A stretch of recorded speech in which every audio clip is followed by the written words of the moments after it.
ತಡೆಗಟ್ಟಲು ಹೇರಲಾಗಿದ್ದ ಲಾಕ್ಡೌನ್ನಿಂದ ಕೇವಲ ಜನಸಾಮಾನ್ಯರಿಗೆ ಮಾತ್ರ ತೊಂದರೆ ಆಗಿರಲಿಲ್ಲ.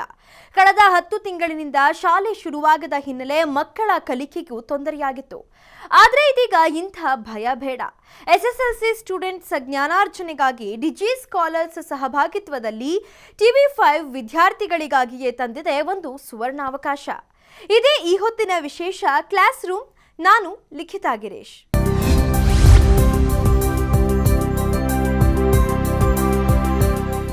ಮಕ್ಕಳೇ, ನಾವು ಕೊಡುವ ಮಾಹಿತಿ ನಿಮಗೆ ಉಪಯುಕ್ತವಾಗಿದೆ ಅಂತ ಬಯಸ್ತಾ ಇವತ್ತು ಶಿಕ್ಷಕರು ಸಮಾಂತರ ಶ್ರೇಣಿಗಳ ಬಗ್ಗೆ ತಿಳಿಸಿಕೊಡಲಿದ್ದಾರೆ. Students, today we are going to learn 10th standard mathematics.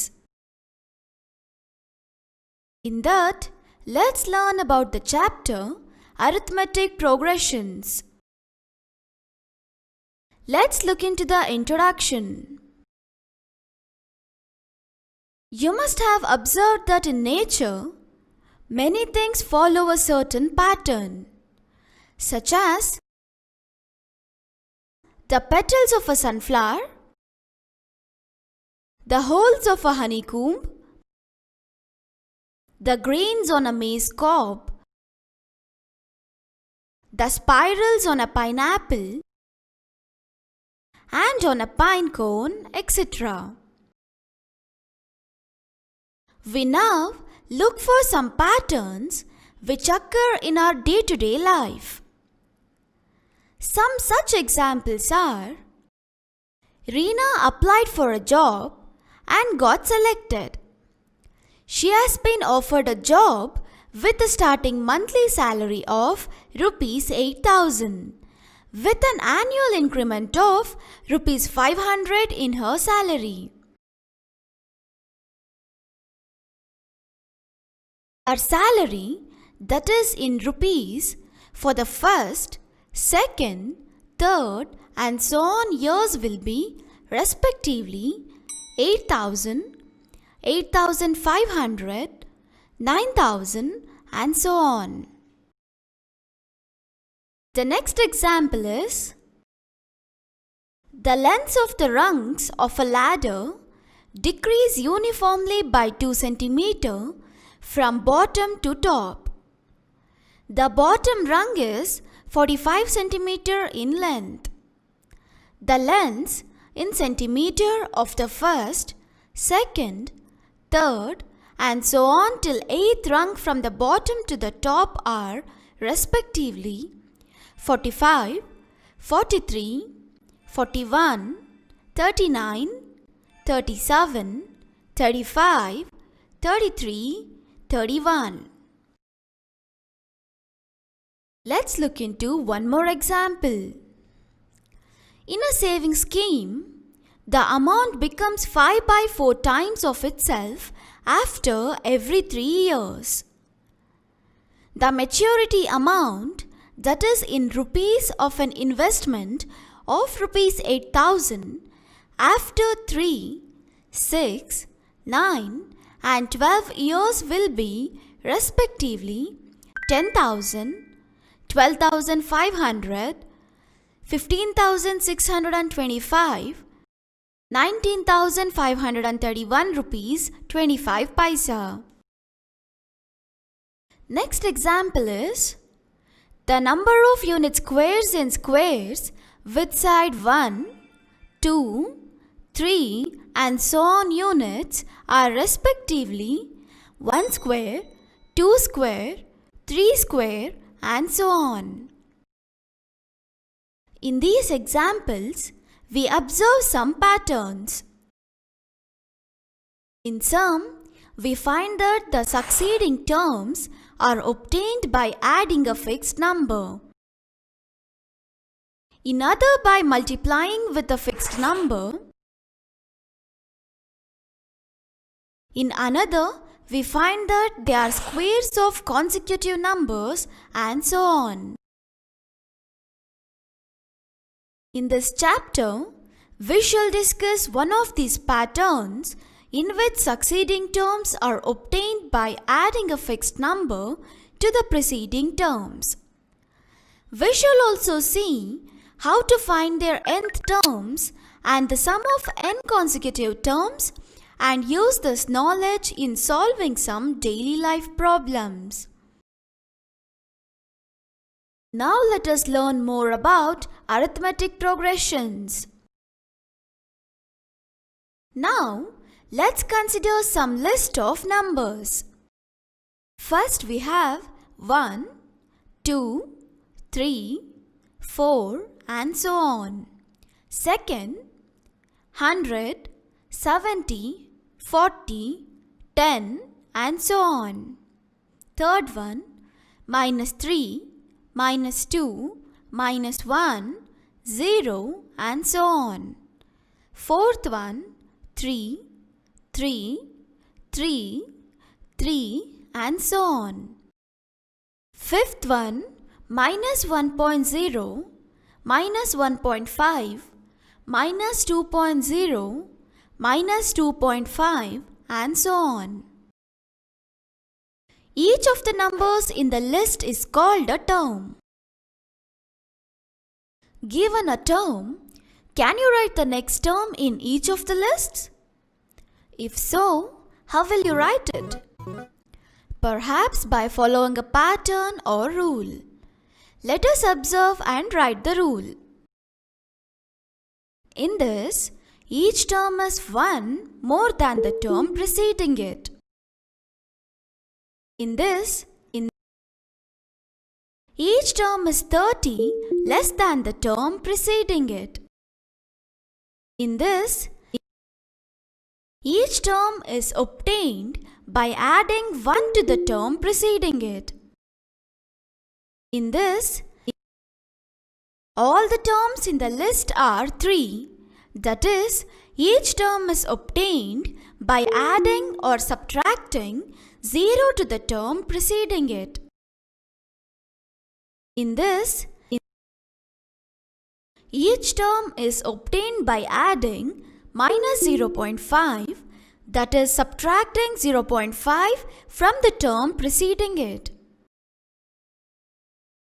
In all these lists, we see that successive terms are obtained by adding a fixed number to the preceding terms.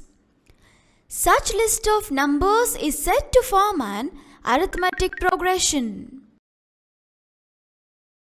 So, an arithmetic progression is a list of numbers in which each term is obtained by adding a fixed number to the preceding term except the first term. This fixed number is called the common difference of the arithmetic progression. Remember that it can be positive, negative or 0. Let us denote the first term of an arithmetic progression by A1, second term by A2 and so on till nth term by An,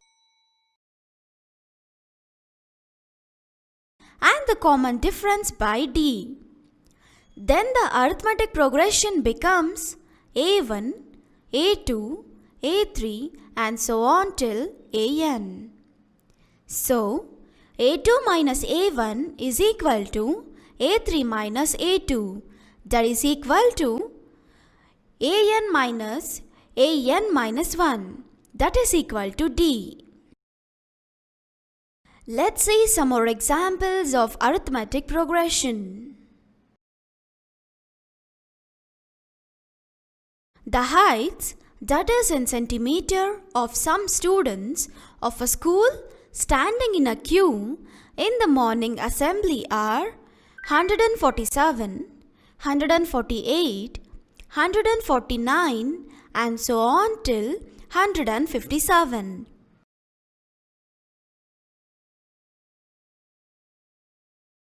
Next example, the balance money, that is in rupees, after paying 5% of the total loan of rupees 1000 every month is 950, 900, 850, 800 and so on till 50. Let's see the next example. The cash prizes, that is in rupees, given by a school to the toppers of classes 1 to 12 are respectively 200, 250, 300, 350 and so on till 750. You can see that A plus D, A plus 2D, A plus 3D and so on represents an arithmetic progression where A is the first term and D the common difference. This is called the general form of an arithmetic progression. Note that in the examples which we have seen, there are only a finite number of terms. Such an arithmetic progression is called a finite arithmetic progression. Also note that each of these arithmetic progressions has a last term. The arithmetic progressions in the examples which we have seen are not finite arithmetic progressions, and so they are called infinite arithmetic progressions. Such arithmetic progressions do not have a last term. Now, to know about an arithmetic progression, what is the minimum information that you need? Is it enough to know the first term? Or is it enough to know only the common difference? You will find that you will need to know both the first term A and the common difference D. For instance, if the first term A is 6 and the common difference D is 3, then the arithmetic progression is 6, 9, 12, 15 and so on. And if A is 6 and D is minus 3, then the arithmetic progression is 6, 3, 0, minus 3 and so on. So, if you know what A and D are, you can list the arithmetic progression. What about the other way round? That is, if you are given a list of numbers, can you say that it is an arithmetic progression and then find A and D? Since A is the first term, it can easily be written. We know that in an arithmetic progression, every succeeding term is obtained by adding D to the preceding term. So, D found by subtracting any term from its succeeding term, that is, the term which immediately follows it, should be same for an arithmetic progression. ವಿದ್ಯಾರ್ಥಿಗಳೇ, ಇಂದು ನಾವು 10ನೇ ತರಗತಿ ಗಣಿತವನ್ನು ಕಲಿಯಲಿದ್ದೇವೆ. ಇದರಲ್ಲಿ ಅಧ್ಯಾಯ ಸಮಾಂತರ ಶ್ರೇಣಿಗಳ ಬಗ್ಗೆ ಕಲಿಯೋಣ. ಸಮಾಂತರ ಶ್ರೇಣಿಗಳ ಬಗ್ಗೆ ತಿಳಿಯುವ ಮುನ್ನ ಕೆಲವು ವಿನ್ಯಾಸಗಳನ್ನು ಗಮನಿಸೋಣ. ಸೂರ್ಯಕಾಂತಿ ಹೂವಿನ ದಳಗಳು, ಜೇನುಗೂಡಿನ ರಂಧ್ರಗಳು, ಜೋಳದ ತೆನೆಯಲ್ಲಿರುವ ಕಾಳುಗಳು, ಅನಾನಸಿನ ಸುರುಳಿಗಳು, ದೇವದಾರು ಮರದ ಹಣ್ಣುಗಳು, ಹೀಗೆ ಪ್ರಕೃತಿಯಲ್ಲಿರುವ ಹಲವು ವಸ್ತುಗಳು ಕೆಲವು ನಿರ್ದಿಷ್ಟ ವಿನ್ಯಾಸಗಳನ್ನು ಹೊಂದಿರುವುದನ್ನು ನೀವು ಗಮನಿಸಿದ್ದೀರಿ. ನಮ್ಮ ನಿತ್ಯ ಜೀವನದಲ್ಲಿ ಕಂಡುಬರುವ ಕೆಲವು ವಿನ್ಯಾಸಗಳನ್ನು ನಾವೀಗ ಗಮನಿಸೋಣ. ಅಂತಹ ಕೆಲವು ಉದಾಹರಣೆಗಳನ್ನು ನೋಡೋಣ. ರೀನಾ ಉದ್ಯೋಗವೊಂದಕ್ಕೆ ಅರ್ಜಿ ಸಲ್ಲಿಸುವ ಮೂಲಕ ಆಯ್ಕೆಯಾದಳು. ಅವಳಿಗೆ ಪ್ರತಿ ತಿಂಗಳು 8,000 ರೂಪಾಯಿ ಸಂಬಳ ಇರುವ ಹಾಗೂ 500 ರೂಪಾಯಿ ವಾರ್ಷಿಕ ಬಡ್ತಿ ಇರುವ ಕೆಲಸ ದೊರೆಯಿತು. ಅವಳ ಸಂಬಳವು 1ನೇ, 2ನೇ, 3ನೇ ಹೀಗೆ ವರ್ಷಗಳಲ್ಲಿ ಕ್ರಮವಾಗಿ ರೂಪಾಯಿಗಳಲ್ಲಿ 8,000, 8,500, 9,000 ಹೀಗೆಯೇ ಆಗಿದೆ. ಈಗ ಮುಂದಿನ ಉದಾಹರಣೆಯನ್ನು ನೋಡೋಣ. ಏಣಿಯ ಪಾದದ ಅಳತೆಗಳು ಕೆಳಗಿನಿಂದ ಮೇಲಕ್ಕೆ ಹೋದಂತೆ ಕ್ರಮವಾಗಿ 2 ಸೆಂಟಿಮೀಟರ್ ಕಡಿಮೆಯಾಗುತ್ತದೆ. ಕೆಳಭಾಗದ ಪಾದದ ಉದ್ದ 45 ಸೆಂಟಿಮೀಟರ್. ಅಳತೆ ಸೆಂಟಿಮೀಟರ್ಗಳಲ್ಲಿ ಇರುವಂತೆ ಕೆಳಭಾಗದಿಂದ ಮೇಲ್ಭಾಗಕ್ಕೆ ಇರುವ 1ನೇ, 2ನೇ, 3ನೇ ಹೀಗೆಯೇ 8ನೇ ಪಾದಗಳ ಅಳತೆಗಳು ಕ್ರಮವಾಗಿ 45, 43, 41, 39, 37, 35, 33, 31. ಮುಂದಿನ ಉದಾಹರಣೆಯನ್ನು ನೋಡೋಣ. ಒಂದು ಉಳಿತಾಯ ಯೋಜನೆಯಲ್ಲಿ ಒಂದು ಮೊತ್ತವು ಪ್ರತಿ 3 ವರ್ಷಗಳಲ್ಲಿ ಅದರ 5/4 ಪಟ್ಟಾಗುತ್ತದೆ. 8,000 ರೂಪಾಯಿಗಳ ಠೇವಣಿಯ 3, 6, 9 ಮತ್ತು 12 ವರ್ಷಗಳಲ್ಲಿ ಅವಧಿ ಪೂರ್ಣ ಮೊತ್ತವು ರೂಪಾಯಿಗಳಲ್ಲಿ 10,000, 12,500, 15,625, 19,531 ರೂಪಾಯಿ 25 ಪೈಸೆ ಆಗಿರುತ್ತದೆ. ಮುಂದಿನ ಉದಾಹರಣೆ 1, 2, 3 ಹೀಗೆಯೇ ಏಕಮಾನ ಬಾಹುಗಳ ಅಳತೆ ಹೊಂದಿರುವ ವರ್ಗಗಳಲ್ಲಿರುವ ಏಕಮಾನ ಅಳತೆ ಹೊಂದಿರುವ ವರ್ಗಗಳ ಸಂಖ್ಯೆ 1/2, 2/2, 3/2 ಹೀಗೆಯೇ ಆಗಿರುತ್ತದೆ. ನಾವು ಈಗ ನೋಡಿದ ಉದಾಹರಣೆಗಳಲ್ಲಿ ಕೆಲವು ವಿನ್ಯಾಸಗಳನ್ನು ಗಮನಿಸಬಹುದು.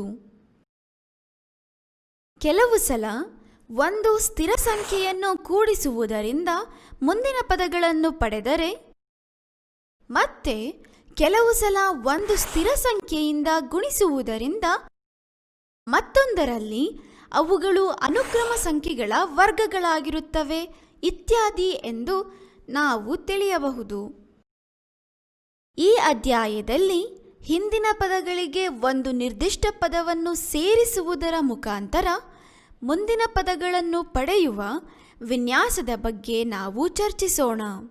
ಹಾಗೂ ಅವುಗಳ nನೇ ಪದ ಮತ್ತು n ಅನುಕ್ರಮ ಪದಗಳ ಮೊತ್ತ ಕಂಡುಹಿಡಿಯುವುದು ಹೇಗೆ ಎಂಬುದನ್ನು ನೋಡೋಣ ಮತ್ತು ನಿತ್ಯ ಜೀವನದ ಸಮಸ್ಯೆಗಳನ್ನು ಪರಿಹರಿಸಲು ಈ ಜ್ಞಾನವನ್ನು ಉಪಯೋಗಿಸೋಣ. ಈಗ ನಾವು ಸಮಾಂತರ ಶ್ರೇಣಿಗಳ ಬಗ್ಗೆ ಹೆಚ್ಚಿನ ಮಾಹಿತಿಯನ್ನು ಪಡೆಯೋಣ. ಈಗ ಕೆಲವು ಸಂಖ್ಯಾ ಪಟ್ಟಿಗಳನ್ನು ಪಟ್ಟಿ ಮಾಡೋಣ. ಮೊದಲನೆಯದು 1, 2, 3, 4 ಹೀಗೆಯೇ ಆಗಿರುತ್ತದೆ. ಮುಂದಿನದು 100, 70, 40, 10 ಹೀಗೆಯೇ ಆಗಿರುತ್ತದೆ. ಮುಂದಿನದು -3, -2, -1, 0 ಹೀಗೆಯೇ ಆಗಿರುತ್ತದೆ. ಮುಂದಿನದು 3, 3, 3, 3 ಹೀಗೆಯೇ ಆಗಿರುತ್ತದೆ. ಮುಂದಿನದು -1.0, -1.5, -2.0, -2.5 ಹೀಗೆಯೇ ಆಗಿರುತ್ತದೆ. ಪಟ್ಟಿಯಲ್ಲಿ ಪ್ರತಿಯೊಂದು ಸಂಖ್ಯೆಯನ್ನು ಪದವೆಂದು ಕರೆಯುತ್ತಾರೆ. ಈಗ ನಾವು ನೋಡಿದ ಪ್ರತಿ ಪಟ್ಟಿಯಲ್ಲಿ ಒಂದು ಪದ ಕೊಟ್ಟಾಗ ಅದರ ಮುಂದಿನ ಪದವನ್ನು ನೀವು ಬರೆಯಬಹುದೇ? ಇದು ಸಾಧ್ಯವಿದ್ದಲ್ಲಿ ಇದನ್ನು ನೀವು ಹೇಗೆ ಬರೆಯುವಿರಿ? ಬಹುಶಃ ಒಂದು ವಿನ್ಯಾಸ ಅಥವಾ ನಿಯಮವನ್ನು ಅನುಸರಿಸುವುದರಿಂದ ಸಾಧ್ಯ. ನಾವೀಗ ಅದನ್ನು ಗಮನಿಸಿ ನಿಯಮವನ್ನು ಬರೆಯೋಣ. ಇದರಲ್ಲಿ ಪ್ರತಿ ಪದವು ಅದರ ಹಿಂದಿನ ಪದಕ್ಕಿಂತ 1 ಹೆಚ್ಚಾಗಿದೆ. ಇದರಲ್ಲಿ ಪ್ರತಿ ಪದವು ಅದರ ಹಿಂದಿನ ಪದಕ್ಕಿಂತ 30 ಕಡಿಮೆ ಇದೆ. ಇದರಲ್ಲಿ ಹಿಂದಿನ ಪದಕ್ಕೆ 1 ಕೂಡಿಸುವುದರಿಂದ ಪ್ರತಿ ಪದವನ್ನು ಪಡೆಯಬಹುದು. ಇದರಲ್ಲಿ ಪಟ್ಟಿಯಲ್ಲಿರುವ ಎಲ್ಲ ಪದಗಳು 3 ಆಗಿದೆ. ಅಂದರೆ ಪ್ರತಿ ಪದವನ್ನು ಅದರ ಹಿಂದಿನ ಪದಕ್ಕೆ 0 ಕೂಡಿಸುವುದರಿಂದ ಅಥವಾ ಕಳೆಯುವುದರಿಂದ ಪಡೆಯಬಹುದು. ಇದರಲ್ಲಿ ಪ್ರತಿ ಪದವನ್ನು ಅದರ ಹಿಂದಿನ ಪದಕ್ಕೆ -0.5 ಕೂಡಿಸುವುದರಿಂದ ಅಂದರೆ 0.5 ಕಳೆಯುವುದರಿಂದ ಪಡೆಯಬಹುದು. ಇಲ್ಲಿ ನಾವು ನೋಡಿದ ಎಲ್ಲ ಪಟ್ಟಿಗಳಲ್ಲಿ ಹಿಂದಿನ ಪದಕ್ಕೆ 1 ನಿರ್ದಿಷ್ಟ ಸಂಖ್ಯೆಯನ್ನು ಸೇರಿಸುವುದರಿಂದ ಅದರ ಮುಂದಿನ ಅನುಕ್ರಮ ಪದ ಸಿಗುತ್ತದೆ ಎಂಬುದನ್ನು ನಾವು ಗಮನಿಸಬಹುದು. ಅಂತಹ ಸಂಖ್ಯಾ ಪಟ್ಟಿಯು ಸಮಾಂತರ ಶ್ರೇಣಿಯನ್ನು ಉಂಟುಮಾಡುತ್ತದೆ ಎಂದು ಹೇಳಬಹುದು. ಆದ್ದರಿಂದ ಮೊದಲ ಪದವನ್ನು ಹೊರತುಪಡಿಸಿ ಪ್ರತಿಯೊಂದು ಪದವನ್ನು ಪಡೆಯಲು ಅದರ ಹಿಂದಿನ ಪದಕ್ಕೆ 1 ನಿರ್ದಿಷ್ಟ ಸಂಖ್ಯೆಯನ್ನು ಕೂಡಿಸುವುದರಿಂದ ಪಡೆಯುವ ಸಂಖ್ಯಾಪಟ್ಟಿಯೇ ಸಮಾಂತರ ಶ್ರೇಣಿ. ಆ ಸ್ಥಿರ ಸಂಖ್ಯೆಯನ್ನು ಸಮಾಂತರ ಶ್ರೇಣಿಯ ಸಾಮಾನ್ಯ ವ್ಯತ್ಯಾಸ ಎನ್ನುತ್ತಾರೆ. ಇದು ಧನ, ಋಣ ಅಥವಾ ಶೂನ್ಯ ಆಗಿರಬಹುದು ಎಂಬುದನ್ನು ನೆನಪಿಟ್ಟುಕೊಳ್ಳಿ.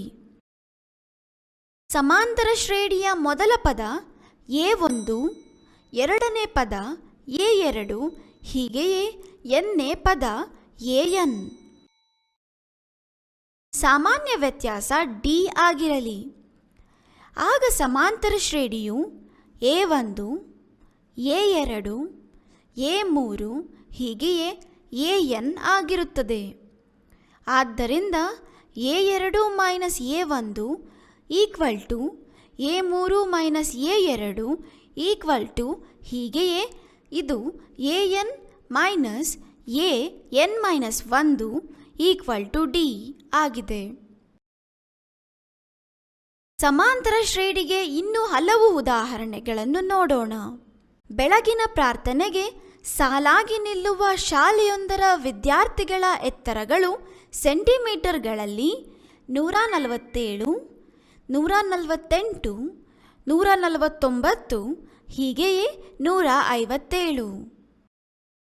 ಮುಂದಿನ ಉದಾಹರಣೆ, ಒಟ್ಟು 1000 ರೂಪಾಯಿಗಳ ಸಾಲಕ್ಕೆ 5% ಪ್ರತಿ ತಿಂಗಳು ಪಾವತಿಸಿದಾಗ ಉಳಿಯುವ ಬಾಕಿ ಹಣ ರೂಪಾಯಿಗಳಲ್ಲಿ 950, 900, 850, 800 ಹೀಗೆಯೇ 50ರ ತನಕ. ಮುಂದಿನ ಉದಾಹರಣೆ, ಶಾಲೆಯೊಂದರ 1 ರಿಂದ 12ನೇ ತರಗತಿವರೆಗಿನ ತರಗತಿಗಳಲ್ಲಿ ಪ್ರಥಮ ಸ್ಥಾನ ಪಡೆದ ವಿದ್ಯಾರ್ಥಿಗಳಿಗೆ ನೀಡುವ ನಗದು ಬಹುಮಾನಗಳು ರೂಪಾಯಿಗಳಲ್ಲಿ ಹೀಗಿವೆ: 200, 250, 300, 350 ಹೀಗೆಯೇ 750ರ ತನಕ. A plus D, A plus 2D, A plus 3D ಹೀಗೆಯೇ ಇದು ಸಮಾಂತರ ಶ್ರೇಣಿಯನ್ನು ಸೂಚಿಸುತ್ತದೆ. ಇದರಲ್ಲಿ A ಮೊದಲ ಪದ, D ಸಾಮಾನ್ಯ ವ್ಯತ್ಯಾಸವಾಗಿದೆ ಎಂಬುದನ್ನು ನೀವು ಗಮನಿಸಬಹುದು. ಇದು ಸಮಾಂತರ ಶ್ರೇಣಿಯ ಸಾಮಾನ್ಯ ರೂಪವಾಗಿದೆ. ನಾವು ನೋಡಿದ ಉದಾಹರಣೆಗಳು ನಿರ್ದಿಷ್ಟ ಪದಗಳ ಸಂಖ್ಯೆಯನ್ನು ಮಾತ್ರ ಹೊಂದಿವೆ ಎಂಬುದನ್ನು ಗಮನಿಸಬಹುದು. ಇಂತಹ ಸಮಾಂತರ ಶ್ರೇಣಿಗೆ ಪರಿಮಿತ ಸಮಾಂತರ ಶ್ರೇಣಿ ಎನ್ನುತ್ತಾರೆ. ಹಾಗೂ ಈ ಎಲ್ಲ ಸಮಾಂತರ ಶ್ರೇಣಿಗಳಿಗೆ ಕೊನೆಯ ಪದ ಇದೆ ಎಂಬುದನ್ನು ಗಮನಿಸಿ. ನಾವು ನೋಡಿದ ಈ ಉದಾಹರಣೆಗಳು ಪರಿಮಿತ ಸಮಾಂತರ ಶ್ರೇಣಿಗಳಲ್ಲ. ಅವುಗಳು ಅಪರಿಮಿತ ಸಮಾಂತರ ಶ್ರೇಣಿಗಳು. ಅಂತಹ ಸಮಾಂತರ ಶ್ರೇಣಿಗಳಿಗೆ ಕೊನೆಯ ಪದವಿರುವುದಿಲ್ಲ.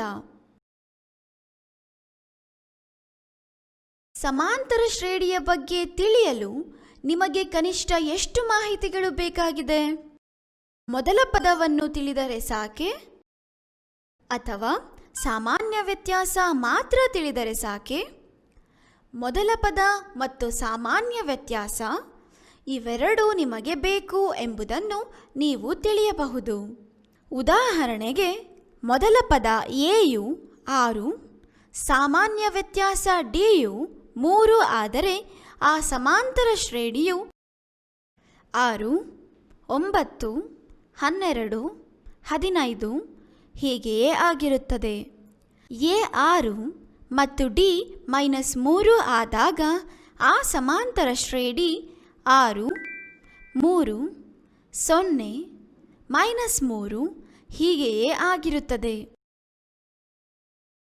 ಆದ್ದರಿಂದ ಎ ಮತ್ತು ಡಿಗಳು ತಿಳಿದಿದ್ದಾಗ ನೀವು ಸಮಾಂತರ ಶ್ರೇಣಿಯನ್ನು ಪಟ್ಟಿ ಮಾಡಬಹುದು.